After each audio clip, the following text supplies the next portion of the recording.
बिस्मिल्लाहिर्रहमानिर्रहीम। अस्सलामु अलैकुम friends, welcome to my channel cooking with Fatima. कैसे हैं आप सब? उम्मीद करती हूँ आप सब अपने अपने घरों में खैर खैरियत से होंगे, खुशआबाद होंगे, हंसते मुस्कुराते होंगे। तो आज मैं आपके साथ शेयर करने जा रही हूँ मज़ेदार सी मसाला बीफ बोटी बनाने की रेसिपी।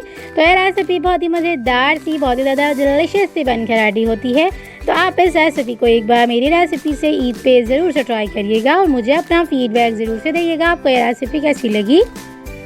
तो आज मैं आपको बहुत ही यूनिक अंदाज में, बहुत ही मज़ेदार सी, बहुत ही ज़्यादा फ्लेवरफुल सी जो है वो बीफ ग्रेवी बोटी बनाना सिखाऊंगी। तो आप इस रेसिपी को एक बार ज़रूर से ट्राई करिएगा।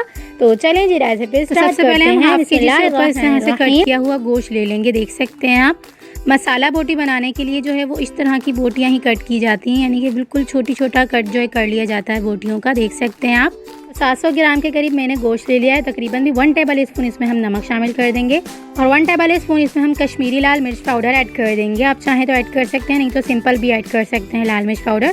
1 टीस्पून हल्दी पाउडर ऐड कर देंगे। 1 टीस्पून इसमें हम गरम मसाला पाउडर ऐड कर देंगे। 1 टीस्पून इसमें हम भुना कुटा जीरा ऐड कर देंगे। 1 टेबल स्पून धनिया पाउडर ऐड कर देंगे। और ये 2 जो है वो जावित्री के टुकड़े हैं, इस तरह से हम क्रश करके ऐड कर देंगे इसमें। ये देख सकते हैं आप। और अब हम इस स्टेज पे इसमें तकरीबन भी 1 प्याली के करीब चॉप किया हुआ धनिया ऐड कर देंगे। तकरीबन भी 3 से 4 इस तरह से चॉप की हुई हरी मिर्चें ऐड कर देंगे। 1 टेबल स्पून लहसुन अदरक का पेस्ट ऐड कर देंगे। और तकरीबन भी 1 प्याली के करीब इसमें हम दही शामिल कर देंगे। और 1 अदद बड़े साइज़ का लेमन ले लेंगे। इसके हमने बीज जो है वो निकाल लिए और इसका इस तरह से जो है वो जूस ऐड कर देंगे। तकरीबन भी 2 टेबल स्पून के करीब इसमें हमने लेमन जूस ऐड कर दिया है। इन तमाम को अच्छी तरह से मिक्स कर लेंगे। चाहे तो आप हाथ की मदद से भी अच्छी तरह से मिक्स कर लीजिएगा, चाहे तो आप चम्मच की मदद से भी अच्छी तरह से मिक्स कर लीजिएगा। और मिक्स करने के बाद तकरीबन भी हम इसे आधा घंटा के लिए रेस्ट दे देंगे, लेकिन इसे तकरीबन भी 4 से 5 घंटे के लिए रेस्ट देते हैं। लेकिन मैंने यहाँ जो है सिर्फ आधा घंटा के लिए इसे रेस्ट दिया था। आप इसे जितनी देर रख के पकाएंगे, यानी कि जितनी देर रेस्ट दे के पकाएंगे, उतना ही ये बहुत ही ज़्यादा फ्लेवरफुल सा जो है बनकर रेडी होगा।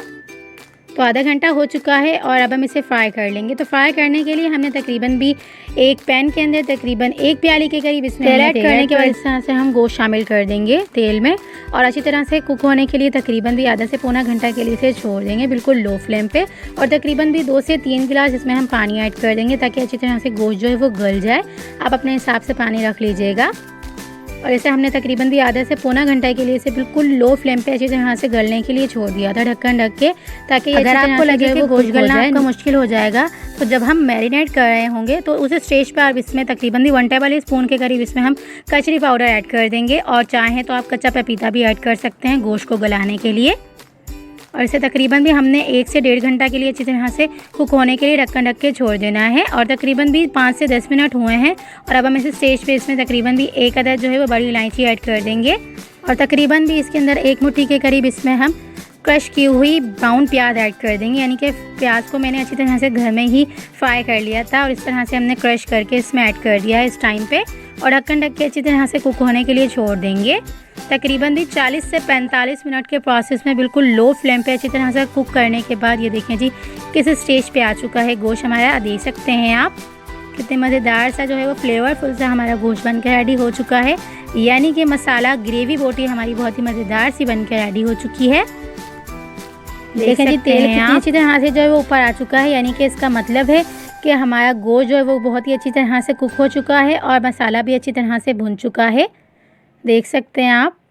और तेल जो है वो इसी क्वांटिटी में आप भी ऐड करिएगा। अगर आपको ज़्यादा लगे तो आप इस तेल को जो है वो निकाल के साइड पे रख लीजिएगा, लेकिन इतनी क्वांटिटी में जो है वो तेल बिल्कुल परफेक्ट मेजरमेंट के हिसाब से ऐड किया गया है। तो आप भी इसी तरह से ऐड कर लीजिएगा। अच्छी तरह से वो गल चुकी है, यानी अच्छी तरह से कुक हो चुकी है, देख सकते हैं। और जितनी बोटी जो है वो छोटी होगी उतनी अच्छी तरह से जल्दी से जो है वो गोश्त कुक हो जाएगा। तो आप इस रेसिपी को जब भी ट्राई करेंगी तो गोश्त की बोटियों को हमेशा से छोटा सा करके ही ऐड देखें जी मज़ेदार सी ग्रेवी बोटी हमारी बनकर रेडी हो चुकी है। बहुत ही मज़ेदार सी, बहुत ही ज़्यादा फ्लेवरफुल सी और बहुत ही ज़्यादा डिलीशियस सी हमारी मसाला ग्रेवी बोटी बनके रेडी हो चुकी है। तो मेरी रेसिपी से एक बार ज़रूर से ट्राई करिएगा और मुझे अपना फीडबैक ज़रूर से दीजिएगा आपको ये रेसिपी कैसी लगी। चैनल पर न्यू है तो प्लीज़ मेरे चैनल को सब्सक्राइब कर लीजिएगा और बेल आइकन के बटन को ज़रूर से प्रेस करिएगा ताकि मेरी हर न्यू आने वाली वीडियो आप तक आसानी के साथ पहुँचती रहे। तो चलें जी मिलते हैं नेक्स्ट वीडियो में। जब तक अपना ख्याल रखिएगा, मुझे दुआओं में याद रखिएगा। मिलते हैं नेक्स्ट वीडियो में बहुत ही आसान, सिंपल और यूनिक सी रेसिपी के साथ।